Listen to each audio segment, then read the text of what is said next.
All right, guys. I think it's time that we all just start cracking into some legacy. Right? Not the start that we wanted by any stretch of the imagination. That's certainly as frustrating as a half of football that we've seen this year. Yeah, I think, the big thing is they did a fantastic job of just staying on script. Every play, 4 yards, 5 yards, bad tackle led to 15 yards. And they just kept going. Yeah, I mean, we talked about it on Thursday, right? That if Youngstown's going to have success against us, they're going to have to dominate time of possession, which they've done, you know, tenfold of even what I thought they'd be able to do.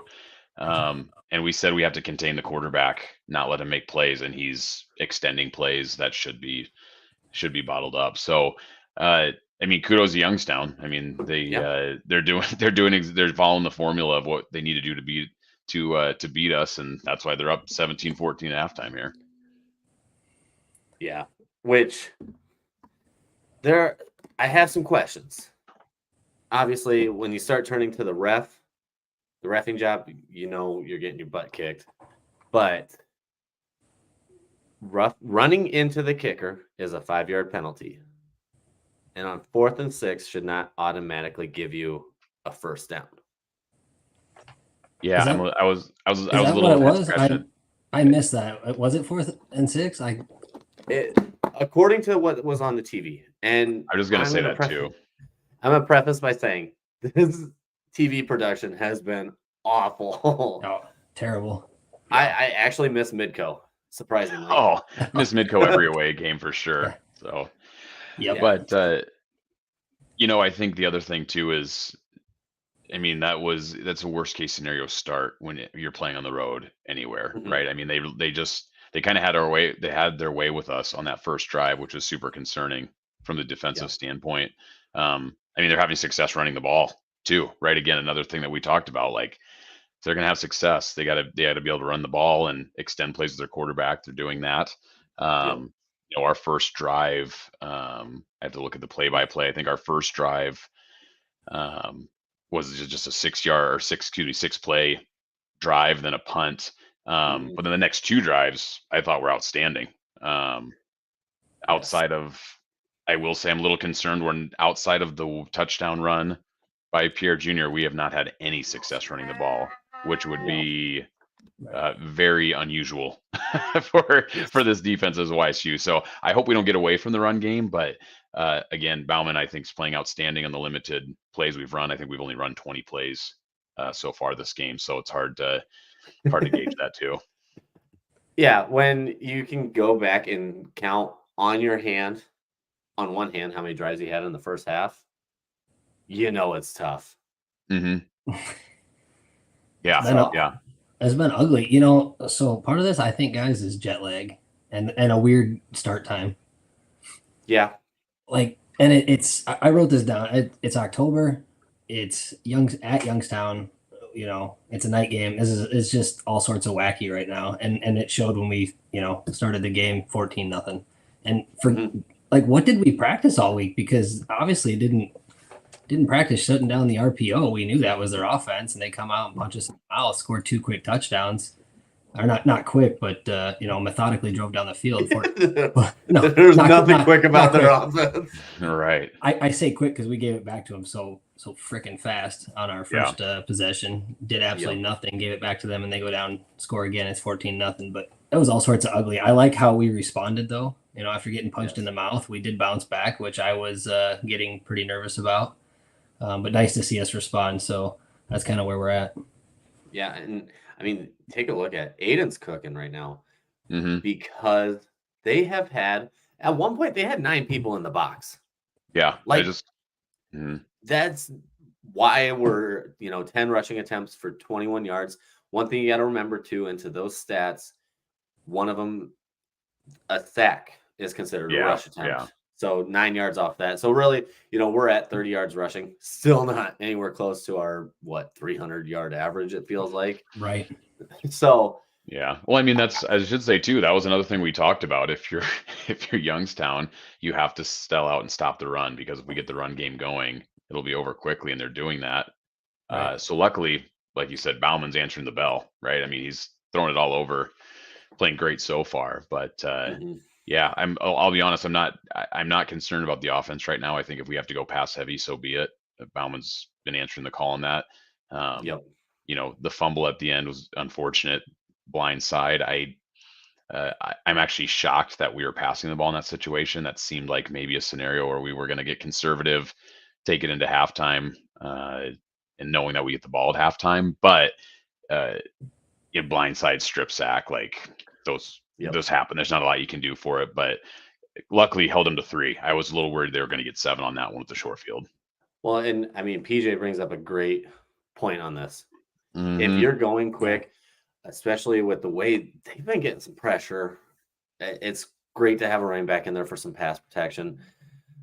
So, I mean, yeah, if you're gonna go to the 2-minute drill, you basically have to, because the whole defense is pinning their ears back and knowing that you're going to pass the ball. So, Right. and I did see actually on the, I think maybe it was an earlier sack. I think one of the sacks I saw, Pierre Jr. kind of got tangled up with one of the tackles or like one of the guards, and it looked like his assignment was the guy coming off the edge. And so again, one of those things that's not necessarily. It's just, it happens at times. It's unfortunate when it does, but nothing that can't make the adjustment for. Right. yeah. Yeah, and Yofan brings up a good point too. I think we all expected Tice was going to play today.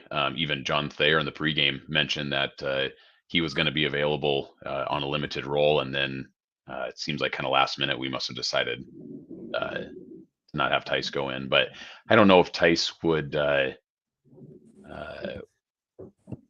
I guess I have a lot of confidence in the whole running back crew, so I don't know. Obviously, Tice is a big miss regardless, but that was kind of interesting. Yeah, And and the holes just aren't there. Like the running Mhm. room that we've seen the last couple of weeks is just not there. And part of it is because they're loading the box on us. But yeah. Well, and the one thing you got to take into consideration, punted. Now, to be fair, on our first possession with that punt, Pierre Jr. stepped on, I think it was tight end's foot and fell. Mm-hmm. There's a If lot he of room didn't, there. Yeah, that was a there was a touchdown. lot of room there. So Yeah. that's one thing to remember. But then we ended up punting on that drive. Then we went Mhm. touchdown, and we were moving very well. We were working the sideline very well. We had 4 possessions, and one of them was after the kickoff off their field goal for 3 seconds of possession. Mhm. right. We've only had the ball 3 times or Well, 4 Yeah. times. and that's part of 3 because balls for 9 minutes. Yeah, it's just right, because the defense, I think, with their first 2 drives were allowing 5 for 5 on third down. Like we couldn't get off the field, so they're gonna, Yep. dink and dunk, grind the clock, and methodically move down the field on us. We're not gonna get a lot of possessions, so possessions are gonna be a premium. It's looking like in this game, and especially the second half. So we need to, make the best of it when we do get the ball. We need to score touchdowns. What I'd yeah, like to this see for an adjustment, this RPO is disaster right now. And I think something that would be interesting to do is to pull shorter up in the box and maybe have him work a little bit as a run protection safety. Get him up close to the line of scrimmage. His speed and his ability to put somebody in the ground might make the quarterback regret running if he gets a good hit on him. Or, he's right there for some quick coverage, because usually the RPOs are going to lead to quick slants, quick outs, quick ins, stuff like that. yeah, I Yeah. think that's the to Mitch's point too about possessions. I think it's going to be critical for us to get points on this first possession, because Yeah. if we can get out in front of Youngstown, they're going to be more uncomfortable with that. Whereas they have even just a 3-point lead, they're comfortable in that situation with the way they control the clock. And this is not new for them, right? This is something they've done all year long, where they want to control the clock.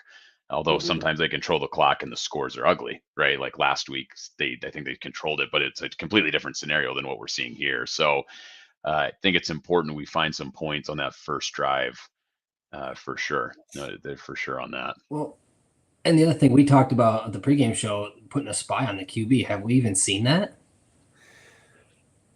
It I does don't. seem like they're trailing off pretty consistently. I don't think we've got a guy just assigned, like the middle linebacker, Gary Bryant, assigned to him. It doesn't appear to be. And then the other thing, what was I going to say too?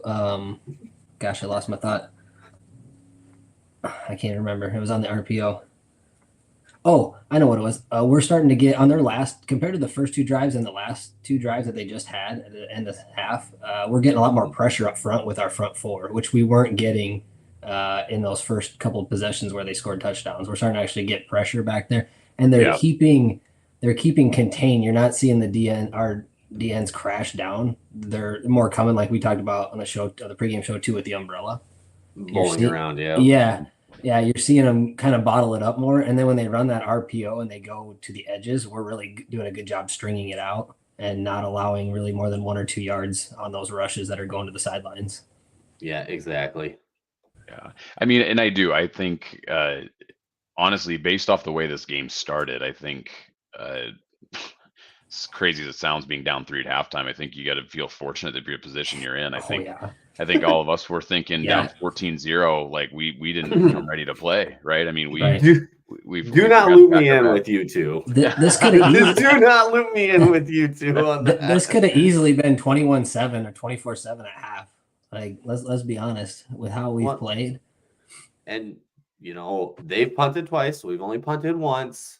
Mm-hmm. Our offense is there. It all comes down to giving them the ball. We all knew Youngstown, what they hang their hat on is time of possession. I think it's a weird stat to hang your hat on, but that's what they hang their hat on, and we gotta get them off the field. Well, their defense is so bad, so their best defense is their offense, right? So it is so boring to watch them. I know, but that's how they're gonna. If that's how a bad team, a non-complete team, is gonna stay in the game with a team like us, and it's played out. If you're them at halftime, like, you're thinking, wow, this is almost perfect. This is right where we want to be. Yeah, and now they have confidence. It's getting a little chippy. We saw that the last, handful of minutes in the second quarter. It started to get chippy. Guys are jaw jacking with each other, a lot of pushing after the play. This is we're in for a rock fight now, which it should have never been. It should have never been that way, but here we are. We're gonna have to find a way to grind it out and make things happen. Now, and I got the game up now, and they're pulling up some of the highlights, and there's some concerns. I was really disappointed in the way the corners kind of keyed in on some players and let some people open. I'll say Bo's actually missed a few opportunities, but he's just going to dink and dunk us. Right. And shore up our tackling. Yeah, I just had that written down as well here. Is unfortunately this is the first game this year that I've actually seen us tackle poorly. I would say that's a strength of the defense. We've typically been a very good tackling team, in the first half just wasn't there. So, I mean, I have a lot of faith. I think we're going to make some pretty big adjustments here at halftime, just based off of what we saw in the first half. Yep. I would also say too, the one thing I'm surprised about is that no turnovers from Youngstown to this point either. So, I think that's what I would say to kind of leave it, because it looks like we're about to kick off. Or no, maybe my video's behind here anyways. But I would say that's my call for the second half here. We've got to score on this first drive. You got to get points in some fashion. And then I think we need to force a couple turnovers to kind of get the defense back going, and I think things will be all right here in the second half. Or just a quick 3 and out, something just to get the momentum back on our side with the offense. Mm-hmm. Yeah, touchdown right away to start. We can drive on them. It's there. We know how to do it. I think Charles is going to slip out. We're going to see a lot more work from him as well. But after that, defense, it's going to be cool to see the adjustments that Johansson brings to the table on this. 3 and out, 4 and out kind of play series would be perfect. That's exactly what they're hoping for. So fingers crossed on that. Do you guys got anything else? But because I think we're about to get I'm just going to say volleyball almost gave us they did give us a heart attack earlier today. And we're looking like number 2. If it didn't finish you off in that, you're about to be finished off in this game. Yeah, that's right. As I was going to say, the High Blood Pressure Anonymous Club here at halftime. So hopefully that's not the case here. Another 30 minutes of play. Drink more 19 Brewing beer. There you go. That'll get you through. There you go. I'm good with that. All right. Go Yotes. Go Yotes. See you Thanks at for- the end of the game. Thanks for tuning in, everybody that did.